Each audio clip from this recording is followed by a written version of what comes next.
Okay, so let's start day 4 thermodynamics, and we'll start today's lecture with the topic ideal gas law. Ideal gas law. As a mechanical engineer, it is very important for you. Let's understand how to tackle this. What is the meaning of ideal gas law? Before understanding ideal gas law, let's first understand what is gas. So already you know what is gas. Then you understand what is ideal gas.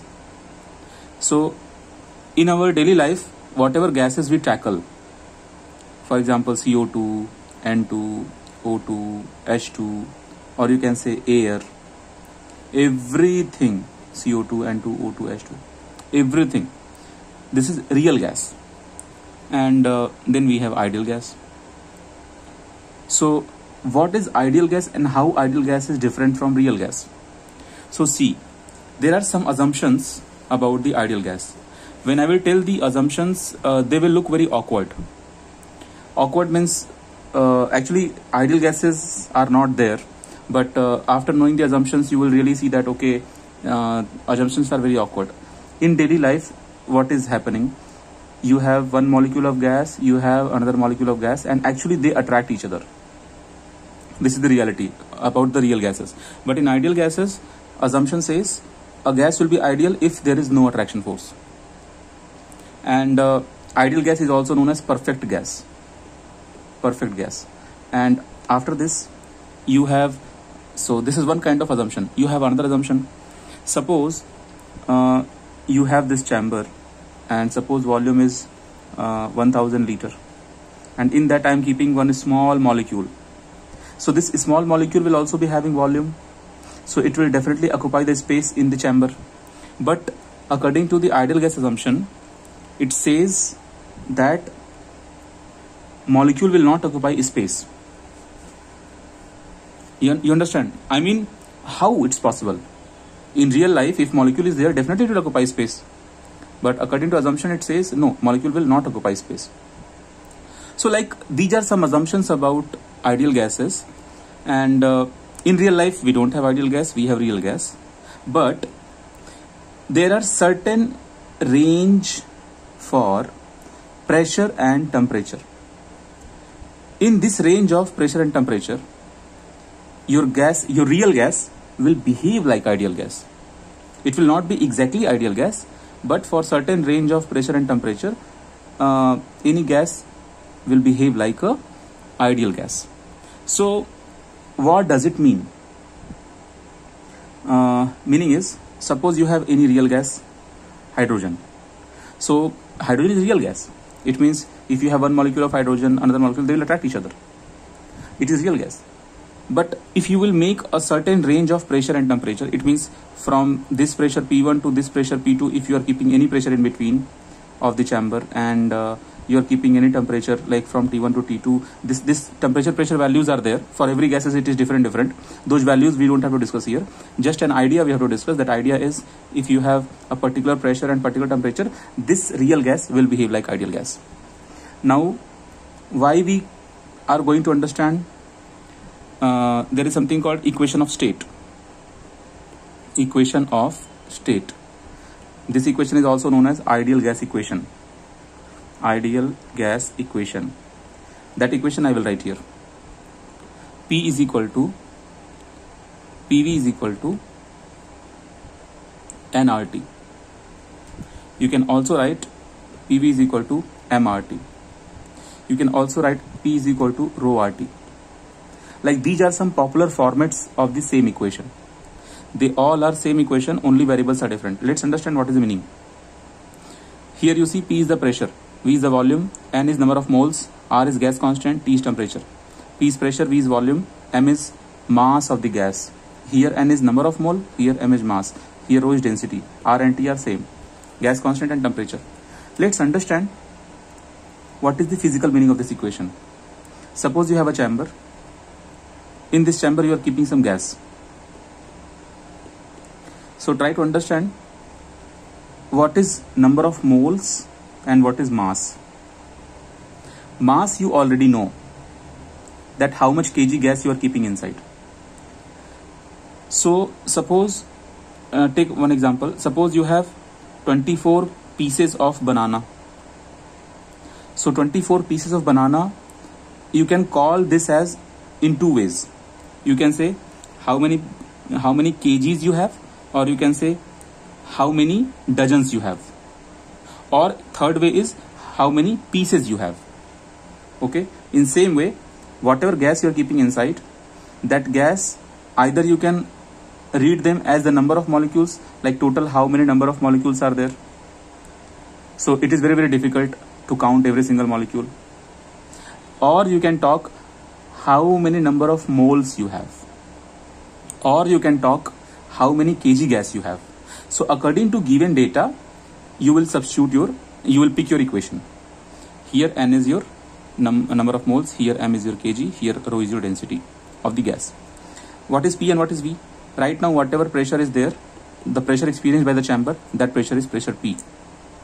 What is V? V is the volume of the container, or indirectly you can say volume of the gas, because gas will pick the same volume in which you are keeping the gas. I mean, if you are keeping the same gas in this much volume, the volume of the gas will be this much. If you are keeping the same gas in this much volume will change according to the shape and size of the container.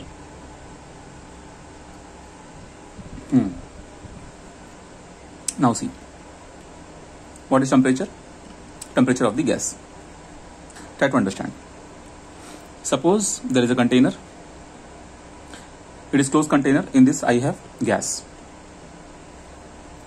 Suppose I am using this equation, PV is equal to rho RT. Sorry, MRT. Now, what is the use of this equation? And why the name of the equation is equation of state? Equation of state. And why do we call this as ideal gas equation? Okay, because this equation is valid only for ideal gas. It means whatever gas you are keeping in the chamber, that must be ideal gas. That should not be real gas. Next, why it is known as equation of state? Because this equation is valid only for one state. I mean, right now, whatever is volume, whatever is pressure, whatever is temperature, whatever is mass, whatever is R value. So 1, 1, 1, 1, 1. You will put 1, 1, 1, 1. So P1 V1 is equal to M1 R1 T1. It means what? If you know any four of them, fifth one you can find out automatically. But suppose you are changing the volume. Suppose you are compressing the container, and container size is reducing and container became this much large. So volume decreased. So if volume decreased, then you got a new volume V2. Then of course your pressure and temperature will change. And suppose imagine your mass is M2, but you imagine your mass is not being changed. It means you are not removing the gas, you are not adding the gas. So M1 is equal to M2. At the same time, you are not changing the gas. I mean, if the gas is H2, then it is always H2. If the gas is ammonia, it is always ammonia. So your R value will also not change. So R1, R2 is going to be same, M1, M2 is going to be same. But P1, V1, T1 became P2, V2, T2. So my point is, in one equation, you cannot use P1 here, V2 here. No. You can only use P1, V1, M1, R1, T1. Or you can use P2, V2, M2, R2, T2. I hope you guys are getting. I mean, yeah, ask it out. R is constant, of course. I told you R is constant, no doubt in that. So this R1 and R2, what I am writing, actually they both are same and they are R, right? So they are R only. And what is the name of the R? Gas constant. Okay, so first you get the meaning of the equation. You cannot use two different data of two different states in same equation. It's like, suppose I am giving one chamber and I have piston here and I have some gas inside. Suppose I am telling you M is equal to 3 kg gas is inside, and currently your volume is 10 ml, and suppose your pressure is 2 Pascal and your temperature is anything 400 Kelvin, and your R, suppose R value is 101 with SI unit. I have to explain R properly. In today's lecture I will explain about R properly. So currently I am writing SI unit only because everything is in SI unit. So suppose right now I have given you all the four data. all the 5 data M, V, P, T, R. Suppose I am not giving temperature here, then I can ask you what is the temperature. It means right now if you in your chamber, what are the datas given? So given datas are mass, volume, pressure, and this is your R value. Now I want to find out temperature. So you don't have to change your piston. You don't have to change the given data. It means P1 V1 is equal to mRT. You have to apply this equation in this M1 R1 T1. So actually M1 is nothing but M, because M1 M2 makes no sense, because mass you are not going to change anyway. Chamber is closed. In same way R1 and R2, they makes no sense because they are same. They are R. So you can find out the values here. Substitute the values. You can find out temperature. So your temperature will be something, whatever will come, that will be your temperature. Now suppose you are changing your state. So for that purpose, changing your state means you are going to a new volume. You are going to a new volume. Like suppose you are going to V1. Suppose you are going to new pressure V2, new pressure P2, and mass no change. Mass is same. R no change. R is same, and I am saying you to find out T2. Then what will you do? If I am asking you to find out T2, then you will not even bother about the previous data, because previous data is for state 1. Now if you want to find out T2, you have to use your second data, but you have to use same equation. PV is equal to mRT, but you will use P2 V2 M R T2. M and R is same as previous one, but here is one technique. Technique is, suppose here I have this much volume V1. Now here I have this much volume V2. So because of V1 volume, like here I am applying P1 V1 is equal to MR T1, and here I am applying P2 V2 is equal to MR T2. So just imagine one situation. I am giving you P1 value, V1 value, mass value, R value, and I am saying you to find out T1. So using this equation you can find out. Imagine another equation. I am sending the piston down. So piston came here, volume changed, so new volume is V2. If I am using the word if I am giving you V2 value, P2 value, M value, R value, then only you can find out T2 value. But if I am not giving any one value, suppose I am not giving V2 value, V2 is unknown, and I am asking T2 is also unknown. So by using same equation you cannot find T2, because now V2 is not known. But because you have changed your state from state 1 to state 2, so according to previous lecture, definitely you have used any process. So process will be having their own formulas. These formulas connects variables of state 1 to the variables of state 2. It means what? Using the idea of process, knowledge of process, and concept of process, you can find out V2 or T2, anything. Means now you got situation. Situation is when to use PV is equal to mRT. This you can use only for one state. Two different states data you cannot combine together. But using the concept of process, you can connect some data of process 1 and some data of process 2, and you can connect them together in a formula. So this part I have to teach you, the process part.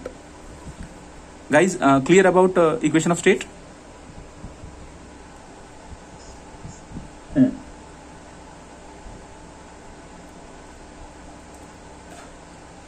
Now see, we have to go ahead.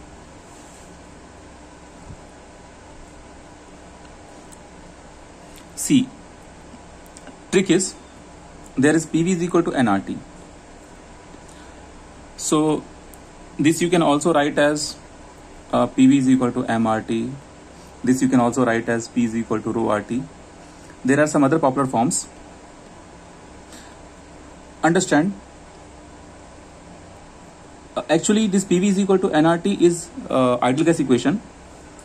We have 5 very popular equations.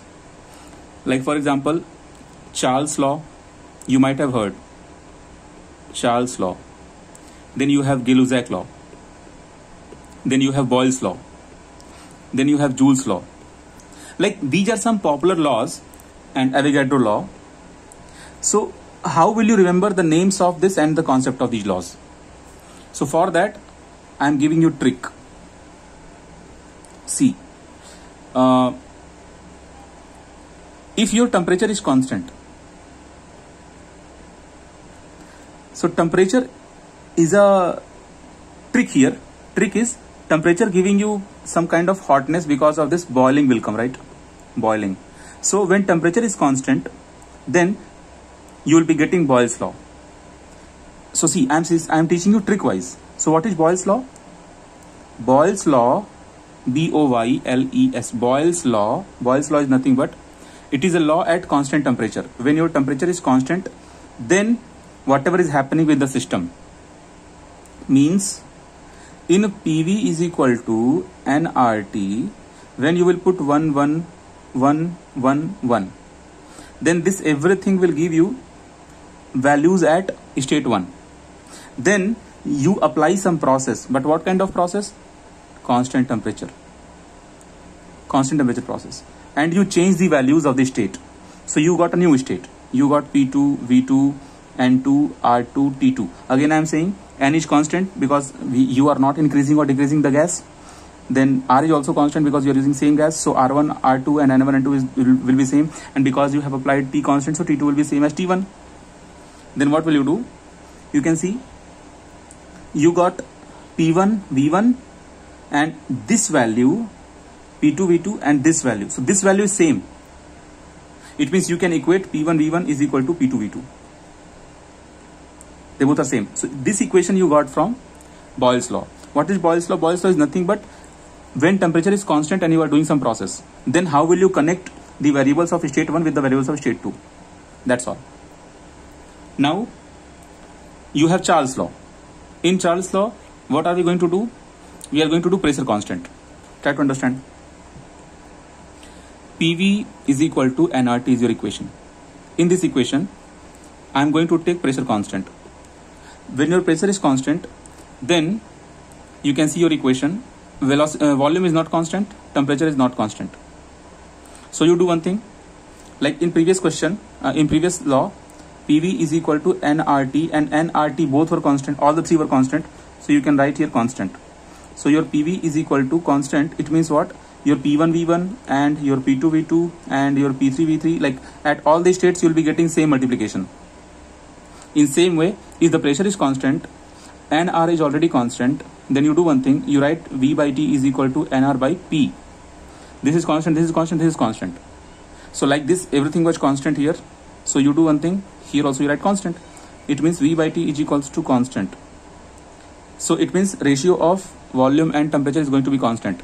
It means V1 by T1 is equal to V2 by T2. So you are able to connect values of state 1 to values of state 2. Now you understand one thing.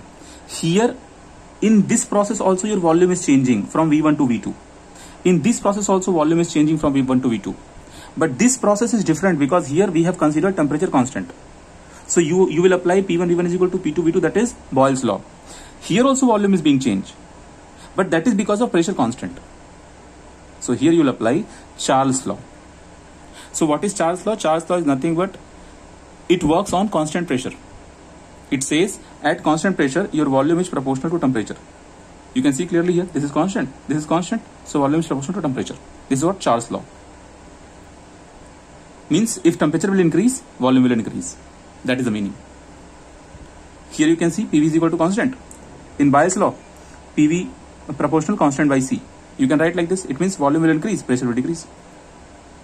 Yes? No, it is directly here. You can see here directly. PV is equal to nRT. V is directly proportional, right? Yes? If you will increase the temperature, volume will increase. How will you understand this?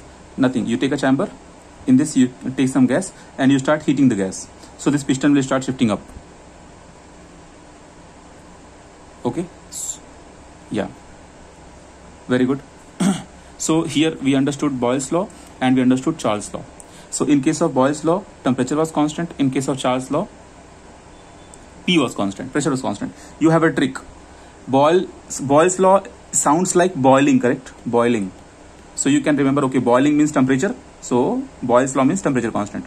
Now for this P we have a trick, very good trick. Clap. Clap means in Hindi tali bajana, clap. So Cp. So Charles' law, pressure is constant. Then we have another one that is known as Gay-Lussac law.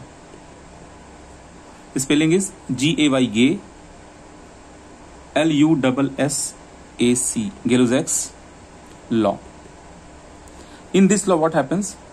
In this law, we are going to say our volume is constant. So if the volume is constant, then you see the equation PV is equal to nRT or MRT. So if the volume is constant, then you can directly see your P is proportional to T. P is proportional to T. So send the T here. So P by T is equal to constant. How can you write like this? Because send the V down. M is constant, R is constant, V is constant. So P by T will give you constant. So it means if the P by T is constant, then you can connect two different states. P1 by T1 is equal to P2 by T2. Okay, these three are very popular equations. And now here itself there is another popular law that is known as Joule's law. Joule''S, Joule's law. What is this Joule's law? See, Joule's law says your specific internal energy is proportional to its absolute temperature. What does it mean? In last class, we discussed about internal energy. It is related to the energy of molecules. It means if you are talking about specific internal energy, so whatever molecules are there, you don't bother about the entire molecule. Divide the entire molecule by mass. I mean, if the molecules are 10 kg, then don't bother about 10 kg. You work only for 1 kg. So that's why it will be specific. What is specific? Specific is nothing but whenever you are dividing total energy by mass, you are getting a specific energy. Okay, it means that is nothing but energy for per kg. So your internal energy, which is specific, that is nothing but directly proportional to temperature. This is what Joule's law is. And according to this law, when you remove the proportional sign, then you get U is equal to CVT. U is equal to CVT when we remove this proportional sign. So from here you are getting this CV. So we have a name for CV. CV is nothing but specific heat at constant volume. At constant volume. I have to teach CV properly, but right now I am giving you introduction about the laws. Then we have to discuss one more thing.